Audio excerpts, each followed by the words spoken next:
Il existe une mitzvah qui est de prêter de l'argent sans intérêt. Cette mitzvah est plus grande que celle de donner la tzedaka. Pour quelle raison?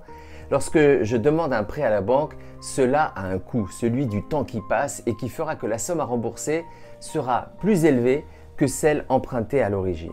La valeur de l'argent dépend du temps. Essayez de payer en roubles ou en sesterces, la monnaie dans la Rome antique, et vous verrez.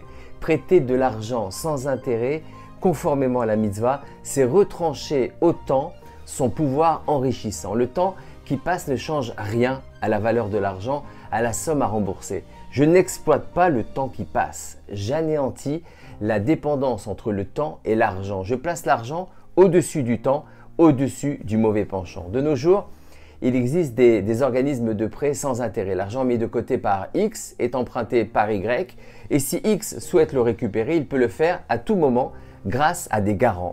De la sorte, l'argent mis de côté ne dort jamais, il est sans arrêt utilisé pour réaliser des mitzvot. Il y a un autre aspect merveilleux dans la mitzvah de prêter, savoir rendre son argent indisponible pour un temps donné. Développer la patience. Il y a urgence à attendre. La patience est la plus grande réparation, le plus grand tikkun. Certains individus attendent leur conjoint des années, certains attendent d'avoir des enfants. Les épreuves sont une immense salle d'attente dans laquelle chacun doit se rappeler qu'il en sortira. Seulement, on ignore quand.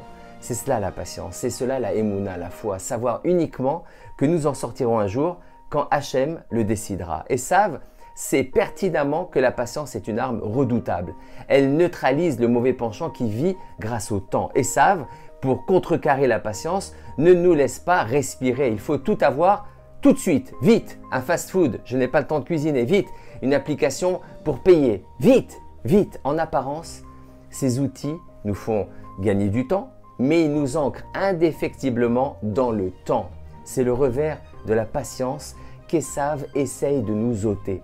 Nous avons développé des quantités invraisemblables d'outils de rapidité. Pourtant, aucune génération n'a jamais été aussi pressée que la nôtre. Tout fonctionne en appuyant sur un bouton. La course contre la montre. En hébreu, péti signifie bête et a la même racine que pitom, qui signifie soudain. Être impulsif, précipité, revient à perdre toute forme d'intelligence. Rien ne sert de courir, il faut partir à point. Esav vit du temps, il est l'antithèse de la patience. Il ne vit que par la précipitation, pour la précipitation. Un juif qui a de la patience s'élève au-dessus du système d'Esav. Il s'élève au-dessus du temps et devient indépendant. Or, nous savons qu'Esav a besoin de Yaakov et il fait tout pour empêcher son indépendance. Esav et Yaakov étaient jumeaux. Ils partageaient la même matrice car ils avaient une mission commune, celle de l'alliance de la matière et du spirituel.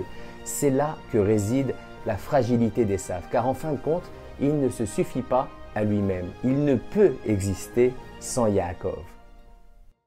La première radio Breslev francophone, 24 heures sur 24.